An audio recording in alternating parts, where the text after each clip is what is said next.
Exercise 4.3 में पहला सवाल क्या है? उससे पहले ना उसको ऊपर से पढ़ो, क्या कहता है, क्या करना क्या है उसके अंदर। द्विघात समीकरण के मूलों का अस्तित्व हो, इसका मतलब क्या हुआ? क्या हो? मूलों का अस्तित्व हो तो की बात करना है, तो आगे काम करना है। अस्तित्व का मतलब क्या होता है?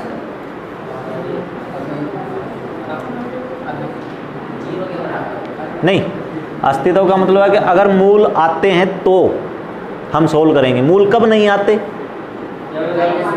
3 कंडीशन होती है ना, 3 कंडीशन होती है। क्या मूल क्या हो सकते हैं? काल्पनिक हो सकते हैं। मूल क्या होते हैं? वास्तविक होते हैं। और वास्तविक में आगे फिर 2 हिस्से हो जाते हैं, ठीक है। कि यानी कि मूल किस तरीके के होते हैं? 2 तरीके के होते हैं। कैसे? वास्तविक, और या क्या होते हैं? काल्पनिक, है ना। तो काल्पनिक कब होते हैं और वास्तविक कब होते हैं? वास्तविक के फिर आगे 2 हिस्से हो जाते हैं। वास्तविक है तो इसका मतलब क्या करेगा? एक्स एक्सिस को टच करेगा या कट करेगा? यही करेगा ना। वास्तविक है तो क्या करेगा? ग्राफ जो है वो क्या करेगा? एक्स एक्सिस को या तो टच करके चला जाएगा या फिर कट करके। टच करके जाएगा तो मूल कैसे होंगे? एक समान होंगे। सिर्फ टच करके जाएगा तो मूल कैसे होंगे? एक समान। और अगर काट के जाएगा तो फिर मूल कैसे होंगे? भिन्न, अलग अलग होंगे। आगे बात समझ में क्या? तो अस्तित्व ये होता है कि अस्तित्व ये माना जाता है, 10th क्लास तक की बात है ना, तो उसमें कहता है कि अगर मूल वास्तविक हैं तो ही आगे सोल्व करना है। अगर मूल वास्तविक हैं तो ही आपको समीकरण को आगे हल करना है, वरना काल्पनिक हुए तो आप मूल निकाल ही नहीं पाओगे। यहाँ पर तो गुणनखंड फैक्टर बन गए थे ना आपके। अभी जो पीछे हमने सवाल किए हैं 4.2 में किए हैं, 4.1 में किए हैं, उसमें गुणनखंड बनते हैं ना, लेकिन आगे गुणनखंड बना ही नहीं पाओगे अगर उसके मूल आते ही नहीं हैं तो। ठीक है, देखते हैं कौन से में आते हैं कौन से में नहीं आते हैं। और अगर अस्तित्व हो तो इन्हें पूर्ण वर्ग बनाने की विधि के द्वारा हल करना है। तो पूर्ण वर्ग बनाने की विधि अपने इस साल नहीं है, तो पूर्ण वर्ग बनाने की विधि से नहीं करेंगे। विधि या तो क्या करेंगे? गुणनखंड विधि, ठीक है। और या फिर क्या करेंगे? दूसरी विधि कौन सी होती है? दूसरी विधि बता देता हूं पहले आपको कि दूसरी विधि होती कौन सी है। एक विधि तो कौन सी है? गुणनखंड। लेकिन गुणनखंड विधि में ना कई बार समस्या आती है कि हम फैक्टर बना नहीं पाते, पता नहीं लगता। जैसे रूट वाले आ जाते हैं ना, तो रूट में आ जाते हैं तो क्या फैक्टर बनाए जाएं, किन दोनों को आपस में गुणा किया जाए। और दूसरी विधि वो जिसे कहते हैं द्विघाती सूत्र। क्या कहते हैं?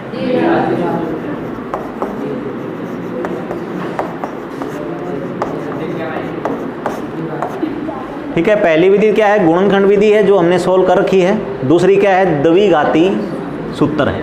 आपका द्विघात समीकरण कैसा होता है? ax² + bx + c = क्या होता है? 0। यहाँ पर आपको a की वैल्यू पता होती है, b की होती है, c की वैल्यू पता होती है, ठीक है। तो जो आप 2 मूल निकालते हो, बहुपद में हमने क्या निकाले थे? शून्य निकाले थे। बहुपद में क्या निकाले थे? यहाँ पर हम क्या निकालते हैं? मूल निकालते हैं। वो हमारे क्या होते हैं? एक अल्फा होता है और एक क्या होता है? बीटा। यानी कि जो हम आंसर निकालते हैं उनमें से किसी एक को अल्फा कह देंगे, दूसरे को क्या कह देंगे? बीटा। ये निकाले कैसे जाते हैं? यहाँ पर तो कैसे किया जाता है? गुणनखंड बनाए जाते हैं। तो या तो पहली ब्रैकेट 0 या फिर क्या दूसरी ब्रैकेट 0। तो पहले से x का मान आ जाता है, दूसरे से x का मान आ जाता है। यही होता है। यहाँ पर क्या होता है? अल्फा बीटा कैसे पता किए जाएं? तो उसके लिए फार्मूला है क्या? -b plus minus d upon में क्या होता है? 2a। रह जाएगा याद? क्या है? -b। यहाँ पर प्लस माइनस क्यों लगाया? क्योंकि एक बार प्लस कर दोगे तो अल्फा का मान आ जाएगा, एक बार माइनस कर दोगे तो किसका मान आ जाएगा? बीटा का मान, ठीक है। ये d है, d नया नाम है यहाँ पर। तो d क्या होता है? b² - 4ac। d क्या है? b² - 4ac। तो जैसे एक सवाल ले लेते हैं 4.3 में, देखो पहला ही ले लेते हैं। कितना? 2x² - 7x plus 3 is equal to कितना 0। यहाँ पर भी लिख लेते हैं 2x square minus 7x plus 3 is equal to कितना 0। गुणनखंड विधि के द्वारा बताओ पहले कि इसकी गुणा कितनी आनी चाहिए, किसी की प्लस की चाहिए। प्लस गुणा कब आती है, जब या तो दोनों प्लस के हों या फिर दोनों क्या हो माइनस। जोड़ किसी का लेके आना है तो माइनस के लेने पड़ेंगे। तो 6 के फैक्टर करते हैं तो 2 3 3 1 यही बनते हैं। तो क्या ले 3 गुणा में 2 कितना 6 और 1 ले लेते हैं। ठीक है, तो क्या बनेगा 2x square minus 6x minus x plus 3 is equal to कितना 0। क्या कॉमन आएगा 2x कॉमन, कितना x माइनस 3। इसमें से क्या कॉमन लें -1, क्या रह जाएगा इज इक्वल टू कितना, दोनों में से क्या कॉमन, क्या रह जाएगा 2x minus 1 is equal to कितना, या तो x minus 3 is equal to 0 या फिर 2x minus 1 is equal to 0। कितना x इज इक्वल टू 3 या फिर x इज इक्वल टू कितना 1 अपॉन में कितना 2। ठीक है, एक तो ये काम किया। अब इस विधि से करते हैं तो आंसर तो सेम ही आना चाहिए ना। तो सेम आना चाहिए तो पहले क्या निकाल लें, d तो चाहिएगा ना हमें, तो पहले d निकाल लेते हैं। d कितना आएगा बताओ, -7 का स्क्वायर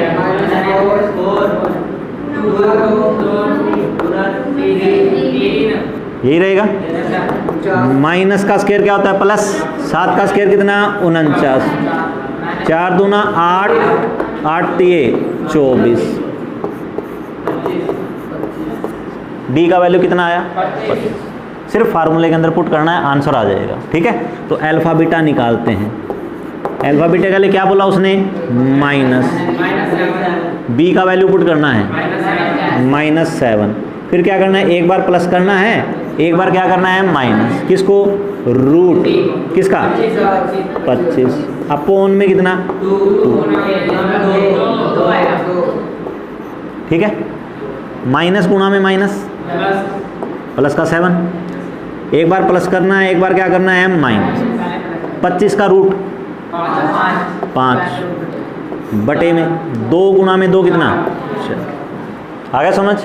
एक बार जोड़ दो दोनों को, 7 और 5 बटे में कितना, काट दो 3 आया एक बार तो। ठीक है, एक बार दोनों को आपस में घटा दो तो 7 माइनस 5 2 बटे में कितना, कितना आया। तो चाहे ऐसे निकालो चाहे वैसे निकालो, आसान कौन सा है।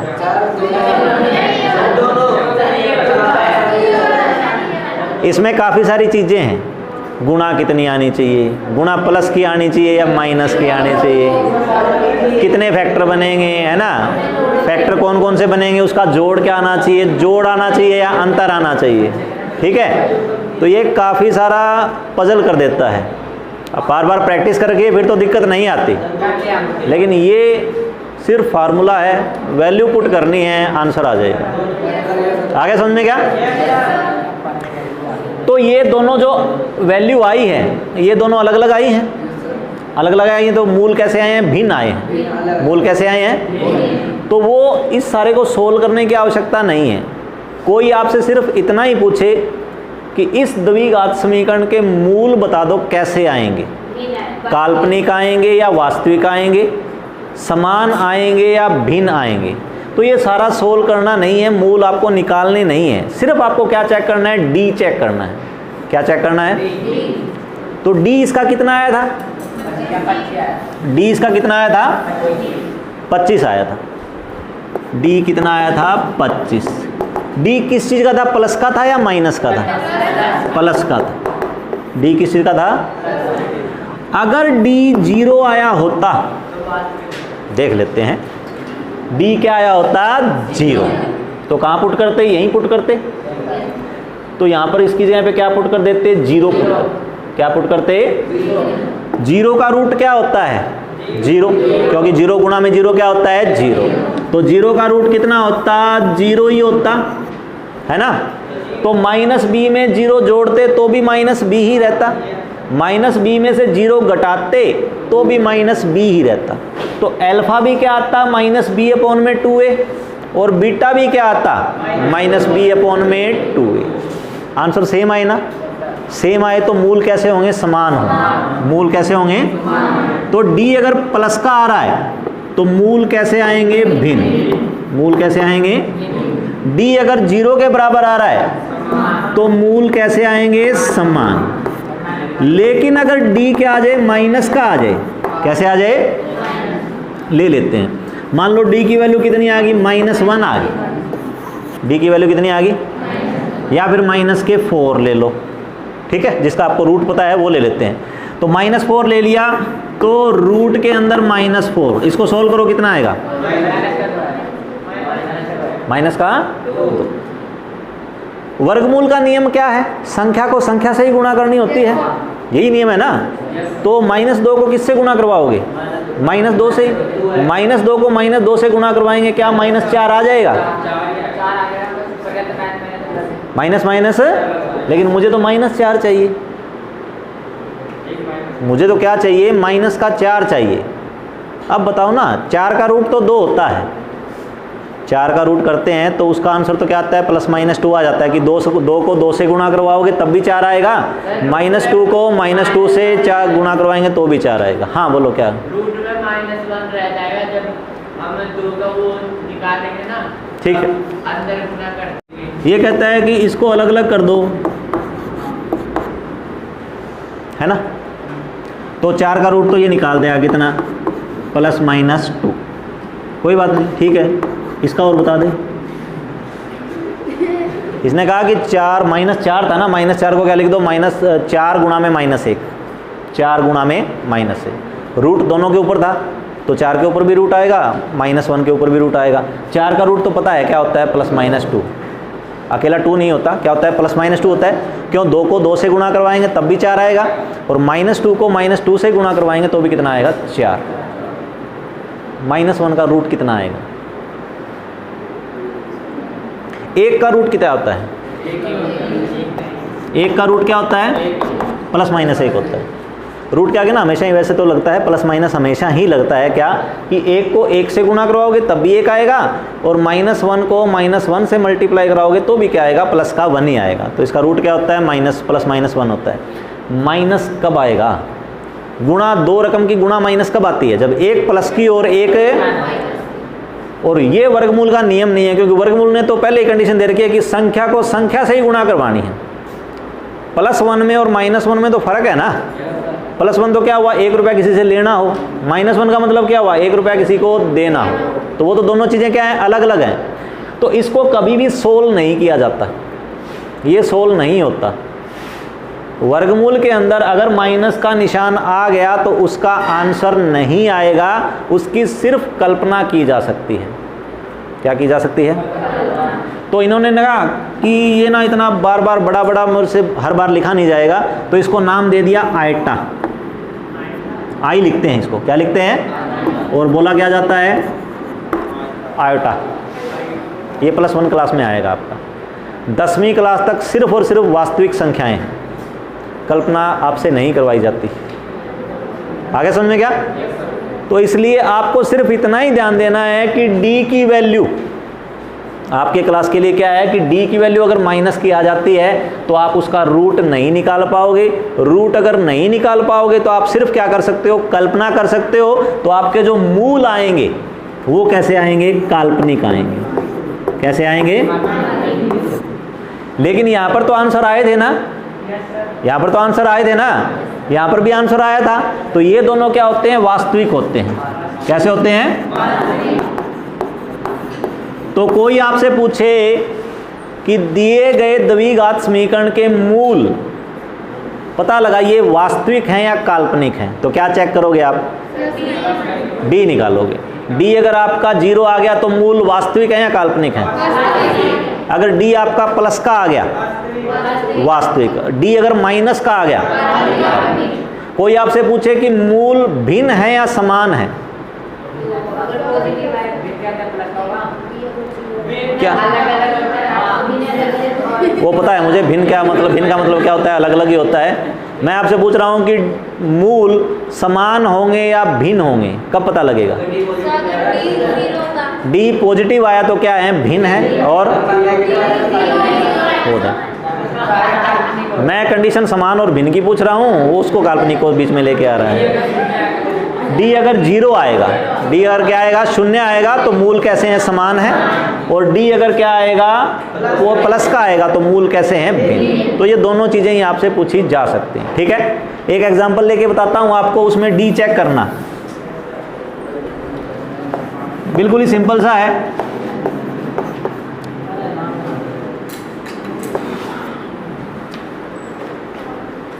इसका डी पता लगाओ। डी क्या होगा, b² माइनस 4ac। हाँ करो, जल्दी करो, कर दिया सोल्व बच्चों ने। 0 आया क्या, 4 का स्क्वायर माइनस में कितना, 4 इंटू में a इंटू में कितना c, 4 का स्क्वायर कितना 16, 16 माइनस 16 कितना g। तो इसके मूल क्या आएंगे, समान आएंगे। इसके मूल क्या आएंगे, वो आपके ऊपर है कि आप इसको गुणनखंड विधि द्वारा करना चाहते हो या द्विघाती सूत्र द्वारा करना चाहते हो, किससे करना चाहोगे? अब डी तो निकाल ही लिया तो द्विघाती लगा देते हैं, आधा काम तो कर ही चुके हैं ना।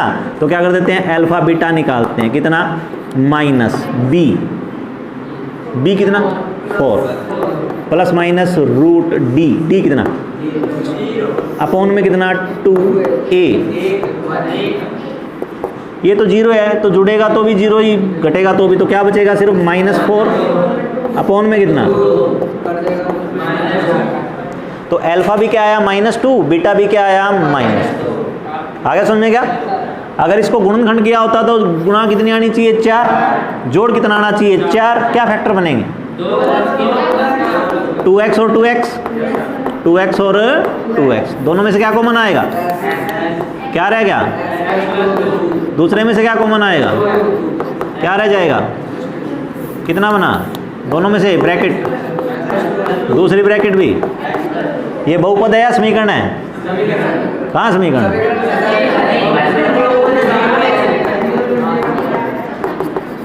अब है समीकरण, ठीक है। तो x इक्वल टू कितना, -2, यहाँ से भी x इक्वल टू कितना, एक जैसे आए हैं, ठीक है। तो अगर 1 नंबर में आता है, पूछता है कि मूलों की प्रकृति, ये जो हमने बताया ना कि मूल कैसे होंगे, समान होंगे, भिन्न होंगे, काल्पनिक होंगे या वास्तविक होंगे, इसे क्या बोला जाता है, मूलों की प्रकृति, कि मूलों का नेचर क्या है, मूल कैसे है, ठीक है। तो आपको सिर्फ डी निकाल के चेक करना है, बस इतना ही बताना है उसे।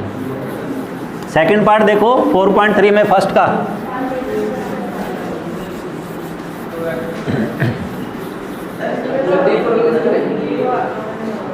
कितना है, सेकंड पार्ट फर्स्ट का 2x² plus x minus 4, 2x² plus x minus 4। तो पहले कहता है कि बताओ कि मूल आएंगे तो आगे सोल्व करेंगे वरना नहीं करेंगे। तो मूल देखो आएंगे या नहीं आएंगे, मूल कब नहीं आते,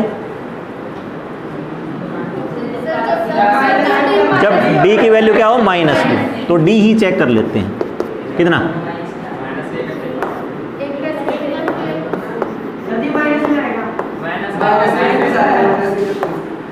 यही क्या,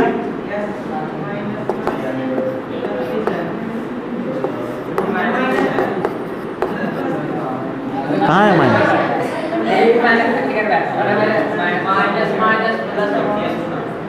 अजीत की भी सुन लिया करो, माइनस माइनस प्लस होता है। तो इसी पे यहीं पे आके गड़बड़ कर दिया आपने, अभी नेगेटिव निकाल के बैठ गए आप, है ना। जबकि ए बी सी की वैल्यू प्रॉपर पुट करो और उसके बाद में देखो मल्टीप्लाई प्लस की रहेगी या माइनस की रहेगी। तो डी कैसा है, पॉजिटिव आया, डी कैसा आया है, ये 4 होता है, ये ए होता है, ये सी होता है। ए की वैल्यू कितनी है 2, सी की वैल्यू कितनी है -2। ये माइनस गुणा में माइनस क्या होता है प्लस, 4 गुणा में 2 8, 8 गुणा में 4 कितना 32, 32 और 1 होते हैं 33। आगे समझ में, ठीक है। अब इसके ना आप अगर गुणनखंड विधि से सोल्व करने की कोशिश करोगे, इसके गुणनखंड नहीं होंगे। क्यों, कारण बता दूंगा मैं अभी। पहले हम अल्फा बीटा निकाल लेते हैं, इसका इसके मूल निकाल लेते हैं। क्या होता है formula, minus B plus minus root D upon में कितना होता है 2a माइनस बी का वैल्यू प्लस माइनस अपॉन में कितना ए कितना -1 प्लस माइनस रूट 33 अपॉन में कितना 33 का वर्गमूल कितना आता है?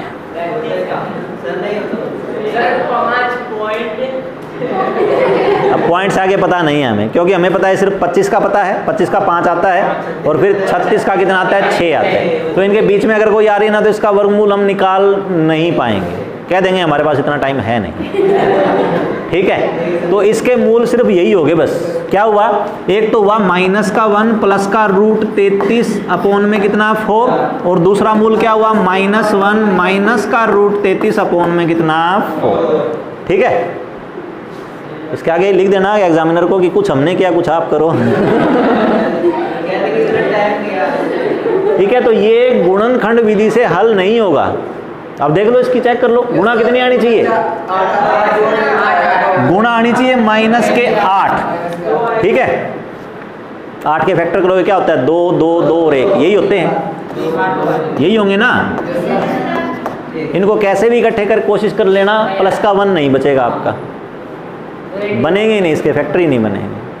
फैक्टर बने होते तब तो पूरा पूरा आंसर आ ही गया होता, रूट नहीं बचता, लेकिन वो नहीं। 3 और 4 की गुना कितनी होती है 12 होती है। ठीक है, और एक को प्लस कर किसको, ये लेने तो सारे ही पड़ेंगे ना, जोड़े तो इन्हीं के बनाने हैं, गुणा भी तो 8 लेके आनी है।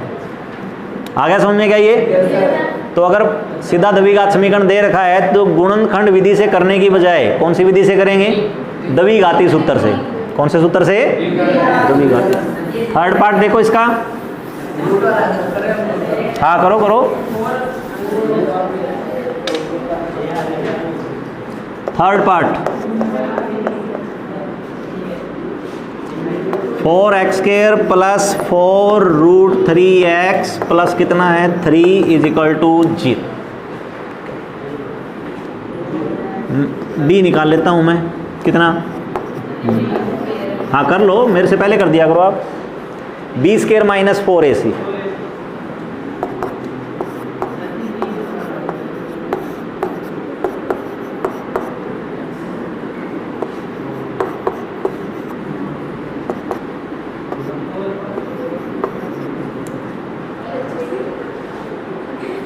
ये कितना सर हो गया 16 गुना में क्यों, 4 का स्क्वायर तो क्या हो जाएगा 16, रूट 3 का स्क्वायर कितना आएगा 3 आएगा, तो 16 गुना में 3 कितना आएगा 48। तो इसका मतलब इसके मूल कैसे आएंगे, समान आएंगे। निकाल लेते हैं अल्फा बीटा कितना,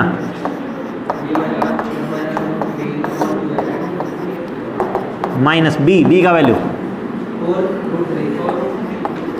प्लस माइनस तो क्या रहना है 0 अपॉन में कितना 2a माइनस का 4 रूट 3 अपॉन में कितना 8 है, कितना है 8, कितना बचा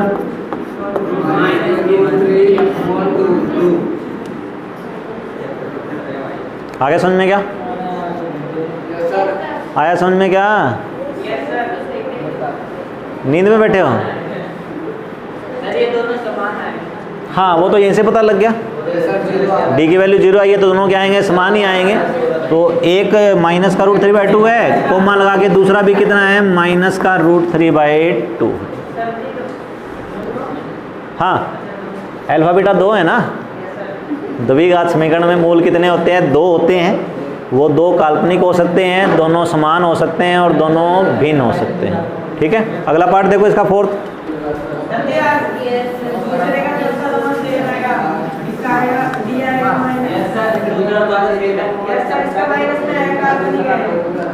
दूसरे का चौथा कितना है,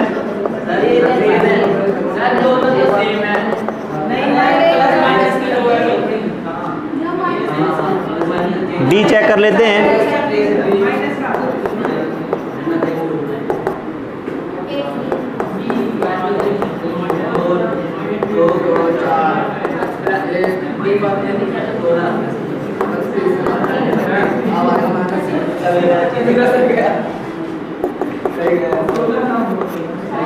नेगेटिव है, माइनस है, तो मूल क्या होंगे? काल्पनिक होंगे।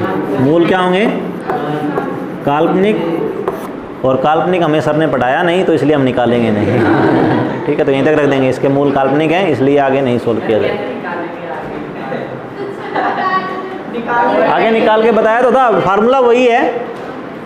अल्फा बीटा क्या होता है? माइनस बी, बी कितना? Plus minus root D upon में कितना? 2 माइनस बी कितना? 1 प्लस माइनस रूट डी कितना? अपॉन में कितना? 2a, 2 गुना में 2 कितना?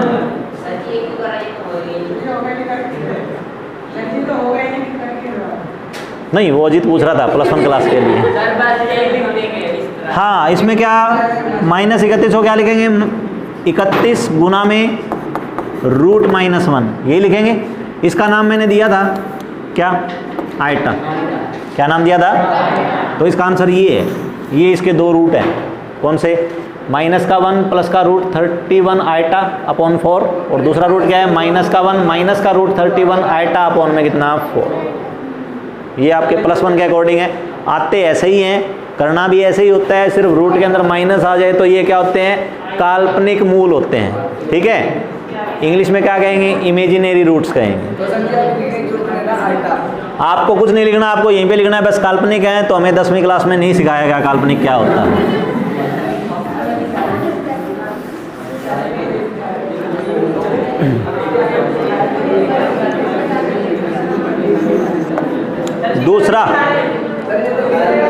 दूसरा सवाल कर लिया हमने, क्योंकि पहले सवाल में सिर्फ मूलों की प्रकृति बतानी थी। दूसरे सवाल में उन्हीं सभी को क्या करना है? हल करना है। तो हल हम कर चुके हैं। ठीक है, तीसरा सवाल।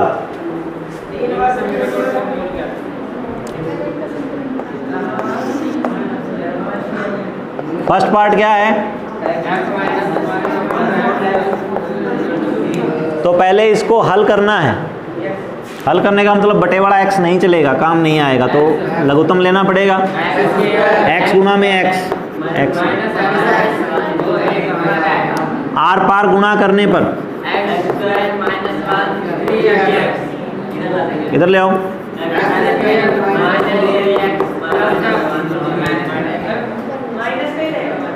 कौन सा? -1 यहीं पे ही है, इधर ही रहेगा। कौन से मेथड से करना चाहोगे? डी वाला लगा लेते हैं। कितना?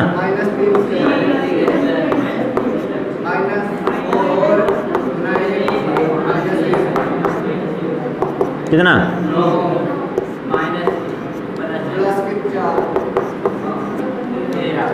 ठीक है, अल्फा बीटा क्या? -b रूट डी अपॉन में कितना? 2 है। माइनस बी कितना? -3 प्लस माइनस रूट बटे में कितना? -3 प्लस माइनस रूट 13। बस एक बार प्लस लगा के कर दो, एक बार माइनस लगा के। ठीक है, 13 का रूट नहीं निकालना आपको, सिर्फ इतना ही करके छोड़ना है। आगे समझ में क्या? ये सेकंड पार्ट करो इसका।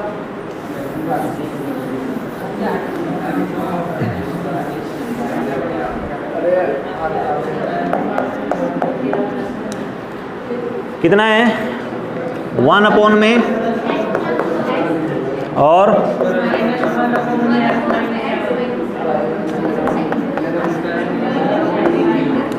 इससे आगे और क्या लिखा है कि x किसके बराबर नहीं है? -4 के बराबर नहीं है और 7 के। वो लिखना पड़ता है, क्यों? क्योंकि बटे में जो रकम है वो 0 नहीं हो सकती। ये बटे में है ना, तो अगर x की वैल्यू 7 पुट कर दिया जाए क्या हो जाएगा? 0 हो जाएगा। और समथिंग अपॉन में 0 क्या होता है? अपरिभाषित, यानी कि इन्फिनिटी होता है। ठीक है, तो इसलिए उसको कंडीशन देनी पड़ती है कि भाई मैंने बटे में लगाया है तो x की वैल्यू 7 मत पुट करना, यानी x का आंसर क्या नहीं आएगा? x का आंसर -4 नहीं आएगा और x का आंसर 7 नहीं आएगा। इसके अलावा अगर और कोई आप आंसर निकालते हो तो आपका वेलकम है। करते हैं सोल्व। एलसीएम x + 4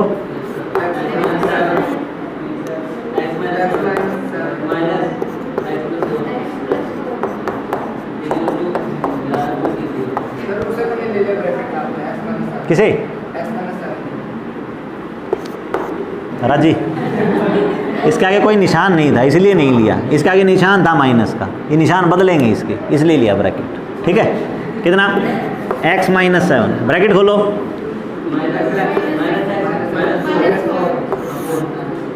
मल्टीप्लाई करवाओ अंदर पहले x के साथ,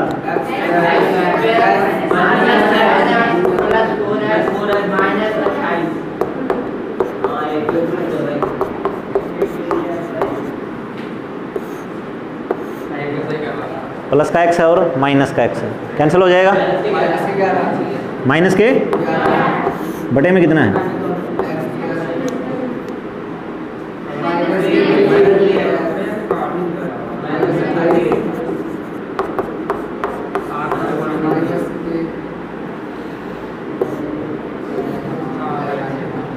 ठीक है, सेम रकम है ना दोनों। ये माइनस का 11 गुणा में है, वहाँ पे कहाँ जाएगा, भाग में जाएगा, तो 11 से 11 कटेगा, क्या बचा -1, क्या बचा -1, आर पार गुणा कर दो तो कितना आएगा -30। ये सारे का सारा 1 से गुणा जाएगा, है ना, कितना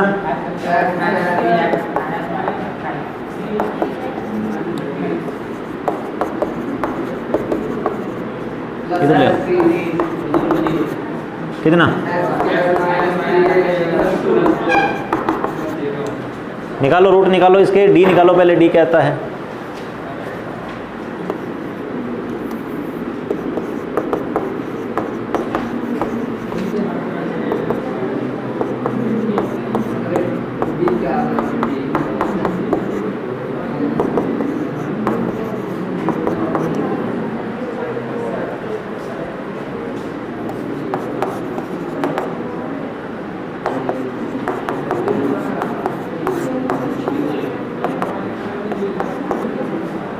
b का वैल्यू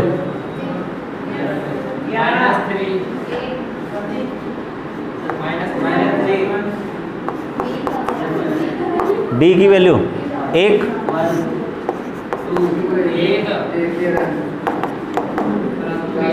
प्लस के 3 प्लस माइनस 1 का रूट अपॉन में, हाँ 3, 2 गुणा में 1 है, 2 आएगा, 3 + 1 अपॉन में कितना 2, 3 - 1 अपॉन में कितना